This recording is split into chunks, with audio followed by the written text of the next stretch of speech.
现在天父，我们感谢你，感谢赐给我们这个美好的主日，我们在这里一起同心敬拜主啊！感谢你，因为我们是一群有恩典的百姓，我们在这里不只是要领受你的话语，得着属天的灵粮，我们要与许许多多我们所爱的富强人，我们的弟兄姐妹一起交谊，一起鼓励，一起分享你的爱。愿你的话语在我们当中成为我们的力量，让我们看见前面的挑战，因为有你的同在，我们就勇敢不畏惧。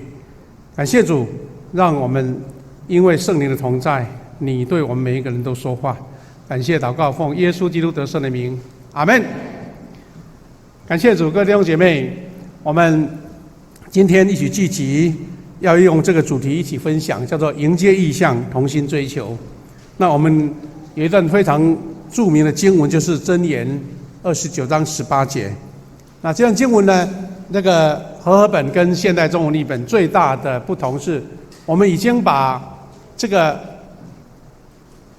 很久以来基督徒常讲的异象末世这个成为在我们的一个基督徒大概不会疏忽掉的语句那现代中文他就直接把它讲说，这个就是上帝的引导。那等一下我们要一起透过这些话语一起来学习。那主要是我们要透过约翰福音所记载21章15到17节这段彼得跟耶稣的故事，一起来分享，对，跟每一个人的生命都有关的。那我们要先从一个主题来讲，每一个人都有意向，有梦想。现代人比较用现代台湾的话，就是叫做你有愿景，对不对有 vision 愿景呢，意向跟梦想，有的是你个人的自己的内建的，或是你自己生命自己在追求的。但是基督徒会寻找意向跟梦想，是要跟神有一个连结的。换句话说，先找到神在我们身上的命定，这个命定就成为神在你身上一个发挥大能大力的一个出口。那也许有一些人还在摸索当中，有些人曾经有梦想，现在失去了。但是教会也要有意向跟梦想。那彼得今天我们所谈到的故事，成为一个非常好的一个学习主耶稣复活之后，在湖边跟彼得还有门徒相遇，那让彼得从一个失败者重新寻得意向，经历重生。那这段故事呢，我们如果有空可以从约翰福音的21章第1节开始读，会比较完整，会比较清楚。那这个是主耶稣复活之后呢，约翰这个门徒记载的，他说这个事以后，耶稣再一次在提比里亚湖，就是加利利湖的边边向门徒显现。他说这次显现的经过是这样的，哇，这个把1节到14节把这些故事叙述了一遍，然后才是接下来我们刚刚读的耶稣跟约翰讲一个跟彼得讲的话那个时候彼得呢，我们都知道耶稣被钉十字架，那他就逃离了。那有一段时间不知道是躲在家里或是躲在哪里，反正就是很失智很消沉。但是这故事记载说彼得又出现了，出现的时候还有几位门徒一起聚集。是谁呢？他说是西门彼得，还有绰号双胞胎的多马，就是那位多马第三个是加利利的迦拿人叫拿但业，还有西比泰的2个儿子，那一共已经有5个了他说还有另外2个门徒就没有解名字了这7个人呢又重聚在海边，加利利湖边。我们都知道彼得是在加利利的海边被耶稣所呼召的，3年之后重回故地，3年之后他们的心境是完全不一样的。那我们如果回顾到当时耶稣遇见他们的场景，会有感觉非常奇妙的巧合了那也算是一种好像神特别安排的一个场景。我们在路加福音5章第1节那边有记载说，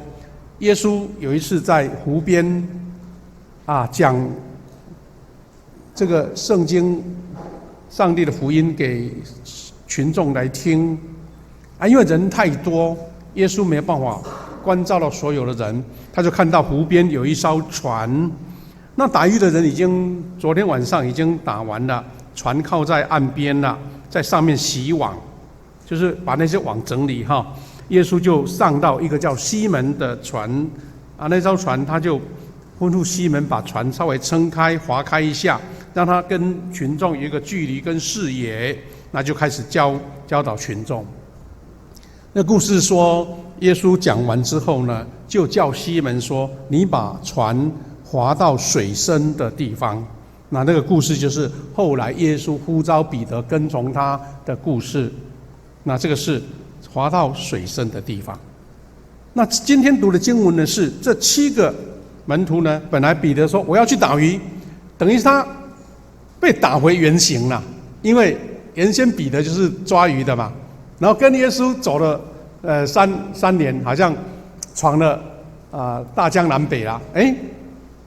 因为耶稣被钉十字架，他好像所有的计划都被打乱了，又回到原来的地方。所以我要打鱼，其他人也跟着去，是因为其他人大概也不知道怎么做，因为耶稣给他们教导的，他们现在没有方向，没有道路，没有一个应该怎么走。好，这个时候呢，耶稣出现了，耶稣主动出现，他们也是昨天晚上一夜都没打到鱼，然后呢，耶稣就对他们说：“朋友，你们捕到鱼了吗？”因为那个时候他们看不出是耶稣了那耶稣就又给他们讲说：“你把船撒网到右边。”那就真的又抓了好多的鱼。哇！这个时候呢，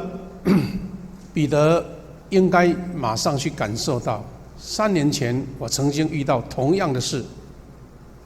但这个时候心境已经不一样了。他知道这个事情应该有什么事情要发生，因为同样有一个人叫他撒网，一个是到水深之处，这个是要他到右边。但是这个故事是看到耶稣跟一位失败者，耶稣跟一位已经走投无路又回到原来的老行业的一个学生重新对话，让他从失败得到重生的故事。各位弟兄姐妹，我们人不可能一生都觉得顺顺利利、平平安安，没有任何的阻碍跟挑战，或是任何的失败。失败是人之常事，问题是你面对失败的态度。所以呢，有一句话说，让人生崩坏的并不是失败，而是因为你失去了原来的梦想，也就是我们圣经所说的失去了意向。这梦想不是盲目的，是因为你有圣灵的同在，你发现这个事情好像对你是困难的、不可能的，甚至是你不熟悉的，但是因为有一个非常大的使命感在你身上，你勇敢去突破它，你愿意去接纳它，你愿意去成长。感谢主，因为若有人失去梦想，他的生命就会陷入挫折。我们今天是要透过彼得重新振作的故事，让我们如何再次恢复意向，重新站立起来。这不是一个简单的事，但是要看人在那种情境之下，你怎么处理，你怎么面对，你怎么迎接，你怎么去重新站起来。有一个故事是说，一个英国的女子，她是在1965年出生的。如果上今天来讲呢，大概是55岁啊。她出生于英国乡下，大学是主修华文。1990年，25岁的时候，她第一次面对人生的失败，因为他的妈妈过世了，他又被老板解雇，因为大学才毕业，大概是性向不合，或者是说他的经验不够，让老板对他没有什么好期待的。在这种打击之下，他只好远离自己的老家，到葡萄牙去担任英文讲师，想说在那个葡萄牙语的环境，很多人愿意学英文，他就可以谋生来糊口。再来，他在葡萄牙就嫁给了一位专栏记者，第2年生下了一个漂亮的女儿，但是不到3年就结束了他的婚姻。第2次不到3年又失败了，他只好带着4个月大的女儿回到英国，在3年的时间，每一个礼拜就靠着65英镑的这个救济金、补助金来生活。65英镑，我们知道以前英镑这个价值比较高了哈，甚至曾经有到我印象好像有70、80块的，现在好像40、50块而已。那40、50块才不到几千块，他有时候连买奶粉的钱都没有。这个是等于是人生已经到谷底了，才年纪轻轻的20还不到30岁，不知道人生的道路还有什么样的发展。但是呢，即使在这个很悲惨的处境当中，他仍然保持一个心灵的一个活跃，所以他常常在脑海中产生很多很奇妙的一个故事，因为他的心思很敏锐，读的书、看见的人、经历的事，他凝聚成他的一个想法、一个思考跟灵感。有一天他在火车当中，突然间在旅行的时候得到一个灵感，他就迫不及待就离开火车了，就不旅行了，赶快回到家，用那一个破旧的打字机写下他感动的故事。隔年呢，1990年他把他的故事写完了，就想说能不能去卖一下我的稿子，能够得到一点生活费。但是很多出版社看到这个名不见经传的年轻女子有什么值得期待呢，就把她拒绝了。很多的拒绝，但是她就是有这样的韧性，她觉得我的故事应该有人喜欢，她就是找一间很小的出版社勉强把它接受，答应来出版的。各位听到这边，可能如果读过他的书的人就知道，他就是《哈利波特》的作者，叫做 J.K. 罗琳J.K. 罗琳。那当然，他现在不可一世了，好几年都是全世界作家收入的排行榜。当然，有人喜欢他的书，有人觉得他的书好像有怪异乱神所以不喜欢。不过，我们需要从他的故事当中，他一再遭受挫折，但是他的理想仍然存在。所以最后他的才华被发现了，而且他不只是写下那本书就江郎才尽了，而且是文思泉涌，一直升，所以就变成连续的书了好几部，然后而且还拍成电影，这个就是 J.K. 罗琳那这个故事其实也不罕见呐。我们最近这几年，因为它全世界流行一种这个庶民参加表演比赛然后得奖的故事。英国好几位我们是英国大妈嘛，她唱歌一开口看起来没什么样，但一开口大家惊为天人。那我们也看到唱红那一首《You Raise Me Up》这一位荷兰的老先生他曾经来过我们台南去年的点灯礼拜，他也是因为也是一生没有什么特别，但是因为他的一首歌就唱红了全世界。那这样的故事在我们当中给我们什么样的启发呢？这个 J.K. 罗琳呢，他主要的书里面呢就有这几个这3个主角，一个哈利波特，一个他的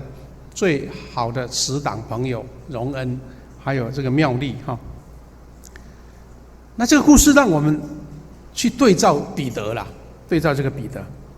我们怎么样从他们的故事当中找到一个重新恢复意象的关键？那大概有3个面向可以学习。第一个，彼得为什么能重新站起来？是因为他确信主的爱没有离开他，主爱他，我们知道人在挫败当中会很敏感，人家的一言一语你都会感到到底是在耻笑我呢，还是在看轻我，或是给我一点温暖，好像给我加一点力量。所以如果有人在身边扶持你，用温暖的心、温暖的眼神看顾你的时候，你会发现你有得到重新站起来的力量。那主耶稣就是亲自主动来找彼得，向他证明永不改变的爱。他怎么证明呢？他没有讲一大堆的一个所谓的冠冕堂皇的话。你知道，耶稣就是悄悄的在清晨出现在海边，是这一群他的门徒已经精疲力尽，已经人本来就已经失智了。失智的意思就是说失己了就是已经没有什么好追求的，好像屋漏偏逢连夜雨，又抓不到鱼，那是最沮丧的时刻。耶稣没有任何一句责备的话，没有任何一句质疑的话。如果要按一般的人的一个互动关系来讲，这群学生离开了老师，不告而别，而且躲起来了。老师见到面总是要念几句，说你们当初跟我讲的是什么？为什么现在变这样？只是责骂几句也是很应该的。但是耶稣完全没有，而且圣经记载说，耶稣还烤了鱼，让这群已经精疲力尽又肚子饿的学生一上岸的时候，岸边有烤火，还有鱼，让他们先把胃填饱。然后耶稣不讲教训，耶稣只讲爱。他是用这样的方式让彼得他的心融化了。主耶稣烤鱼在那边等待。你知道说，人在饥饿的时候，每一种东西都是美味。人在饥饿的时候呢，有很多事情是很敏感的，但是当吃下了东西之后，那种紧张的关系就降下来了。耶稣用这样的方式来重新抚慰或是激励彼得，所以他用温馨的对话，经过3次，让彼得在这个心境当中一直跑，跑到最后知道说，耶稣没有离开他，耶稣仍然爱他，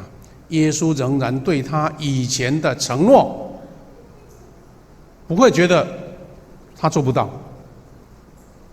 所以这样是一个非常让人家感到温暖的时刻。我们知道这个 J.K. 罗琳他在失败的时候，也是因为他身边有好的朋友还有爱来扶持他，亲人并没有这样离开他鼓励他，他才振作起来。所以有看过这部书的人知道说，他借着哈利跟那个始终的好友叫荣恩·卫斯理他们的关系来表达友情的重要。换句话说，这本书里面其实是在表达他人生遇到那么多的挑战跟困境，那么多的一个敌对的力量，但是因为有友情在他旁边，他永远不会失去希望。这个是爱，感受到爱，让人会重新站起的力量。第二个关键是，你有没有确认主的呼召跟期待？换句话说，主耶稣曾经在开始呼召他的时候，跟彼得讲说：“我要让你得人如得鱼一样。”那这句话我们曾经在传福音的时候做一个非常好的一个诠释跟学习啦。耶稣是跟彼得说：“你的强项就是抓鱼，怎么抓你是最厉害的，但是你并不一定会得人呐。但是我要让你得人如得鱼。”因为牧师是出生在澎湖的海边乡下，我就是抓鱼捕鱼的人的儿子，我很清楚知道，抓鱼的人不是一个非常会讲话的人，也不是很会处理人际关系的人。各位如果曾经去过澎湖，你会发现说，怎么澎湖的男生都那么粗鲁，特别是抓鱼的，啊，出口都大概三字经都不离口了，要么就是讲话很大声。其实他们的心其实是很温暖的，但是不会表达，所以用这种话来表达他的感情呢。所以要得人那是不简单的事，但是耶稣给彼得讲说，你要得人很像你很厉害会抓鱼一样，那是个非常大的一个挑战。但是你知道，这3年当中，彼得并没有真的完成耶稣所做的。彼得还是那么冲啊，还拿刀子杀那个侍卫啊，他怎么得人呢？等于他还在实习当中就一直失败，然后没想到最大的失败是，他离开了主耶稣，因为耶稣被钉十字架。这个意象，彼得好像还没有开始，也没有开始完成。但是呢，彼得领受异象，在第2次呼召的时候，他不只是要从得人如得鱼哦，他说还要喂养我的羊。耶稣再把新的使命给他。那其实我们知道，这样的使命就是一个连贯的，等于彼得他不只是有能力得人，而且他也有能力来喂养主的百姓。那等于是他前后这个异象一并完成。那他在当学生这个时代，他只不是冲冲撞撞，还找不出方向，还找不出能力，只是耶稣给他的，他可能觉得说，那我要怎么努力才有办法得到这样子？那这让我们感到很巧妙，就是说，彼得这个时候已经是个失败者。从为老师的观点，这个学生不可教也了，大概舍去他，我再重新找人，不是更好吗？但是主耶稣看见彼得，他已经从失败学到了教训。耶稣的眼光超越一般人的眼光哦，因为他知道这个彼得，他的脾气、他的血气、他的个人的骄傲已经被磨到完全倒空了，完全被清理干净了，他身上的垃圾不再存在了，所以他觉得这种人反而是最好托付的人，所以他就给他更高更难的使命。好，重新领受使命，怎么样去达成呢？就是谦卑顺服来完成使命。我觉得耶稣最伟大的地方是他看见彼得的才智，虽然是抓鱼的，虽然是一个口才不是很好，可能是人际关系也不是处理得很好的人，因为他完全降服在神的面前，因为他有失败的经验，所以他怎么样从失败重新再起，那就是耶稣最伟大的地方。各位弟兄姐妹，我们怎么样面对失败者呢？你怎么样处理你的失败呢？这是很大很大的一个恩典啊，跟祝福。那我们看到那个曾经是世界首富的比尔盖茨哈，他在大概20年前有出过一本书，叫做《通往未来的路》。他那个时候刚好是全世界最风光的时刻。他曾经讲到一段，他怎么用他的用人哲学啦。他说：“我录用公司职员时，会尽量录用有失败经验的人，但不是录用失败的人。我会先问他们从失败经验中学到了什么。透过失败而学到教训的人，失败不再是失败，而是能使他们更成熟的新机会。”难怪比尔盖茨他带领一个庞大的企业帝国，因为他用人有一点像学耶稣的。失败是每个人都会碰到的，但是怎么样处理失败，才是他是不是有机会重新再起的人。所以他说：“我运用失败的经验的人，但不是录用失败的人。”换句话说，有的人把失败当成养分，把失败当成一种警戒，把失败当成一种提防，甚至把失败当成一种重新再起的力量。所以失败就不再是失败，失败是你最大的一个招牌，因为你不会再犯同样的错。各各位弟兄姐妹，我们在推动幸福小组，这个礼拜开始，我们的 base 要进场了。我相信许许多多的组长，他们心中最大的一个负担就是说，啊，我那么努力，还有一群同工，大家日夜忙碌，像彼得一样，啊，如果最后连一条鱼都没有怎么办？会不会所有的 base 的都没有感动？啊，我们都学的话语叫做共估了哈。很多人觉得这个是最大最恐怖的经验了哈。但其实，在推动这些幸福小组传福音，很多经验的前辈跟我们这样讲，他就告诉我们说，其实没有得到任何一位 base 的，就是你最大的一个养分，就是好像是我们的研发成本，因为你知道下一次要怎么样处理错误，下次面对 base 的时候，你怎样避免那一些让他分心的或是不感动的，那其实后面的收获会加倍，也不一定。那失败不可耻，而是面对失败的态度。各位弟兄姐妹，你曾经可能年轻的时候考试失败过，你交女朋友或是交男朋友也曾经失败过，或是你的人际关系、你的职场都曾经失败过，那只不是人生的常态啦。问题是你失败后打击了你的士气，打击了你的信心，打击了你这个乐观梦想，那才是严重。就像我们很多人在学一项技术，很多人在做实验，很多人在打球，都是失败累积的吧？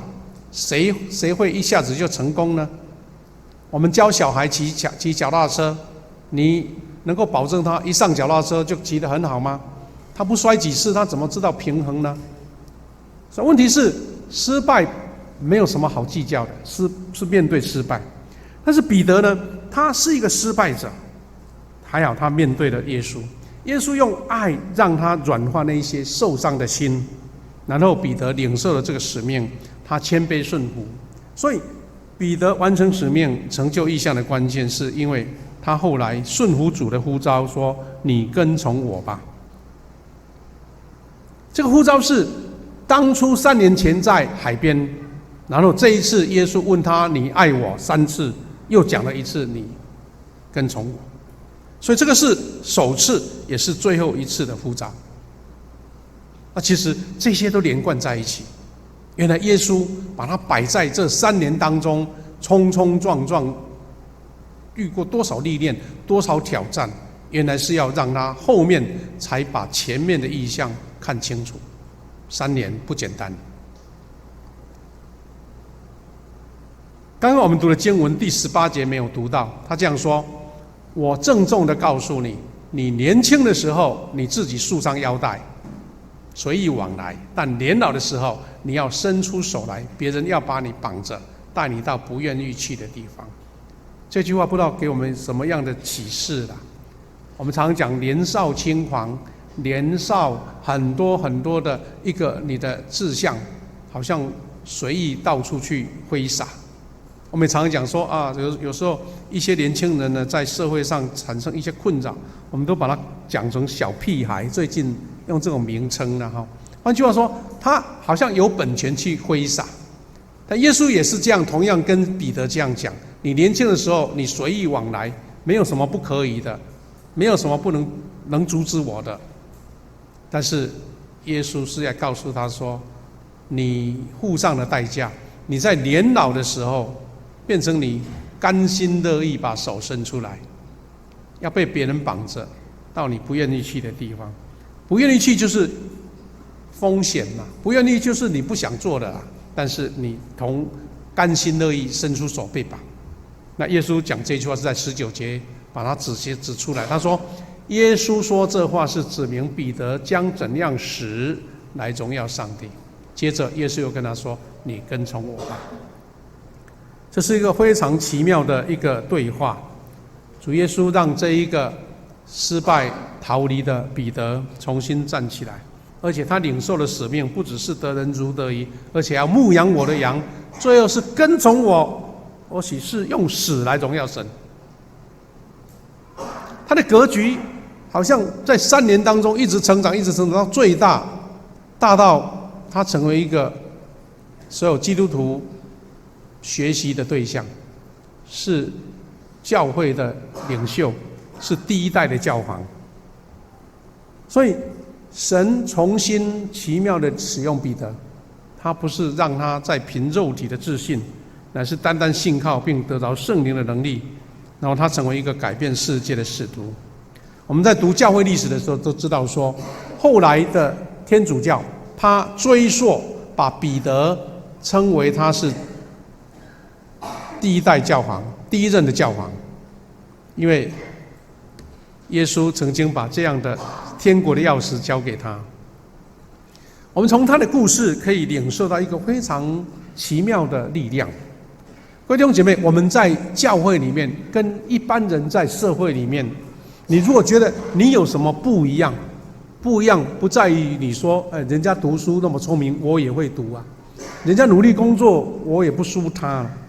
是因为基督徒他有超越一般人的世界眼界，而是看见神在他身上的旨意。换句话说，你能够抓到神在你身上的旨意，你就不会花冤枉钱，走冤枉路，因为神已在你身上建立了一个轨道，一个方向。你只要愿意完全的交托，就像彼得说，我愿意把2手张开，被带到不愿意去的地方。那是多大的一个挣扎，但是也是一个成就神旨意的方式。这个是人在生命当中怎么样重新建立，也同样对我们教会也是非常大的一个看见。因为大教会是一群人聚集的地方，我们怎么样看见神在彼得身上的意象，也同样在我们教会上面的意象。那我们是教会一个群体，我们要一起迎见意象。各位很多弟兄姐妹，我们的同工都已经接到了邀请，而且你已经报名了。我们要在11月13到14号，在林子内的一个灵修中心举办2020年的共事营。我期待你如果关心教会的发展能够拨开你的时间能够把一个晚上跟一个白天的时间奉献给神，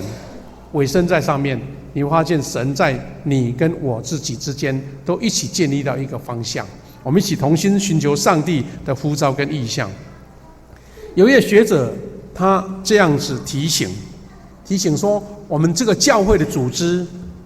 跟生物一样，就是有生命的活体一样，是有生命的周期的。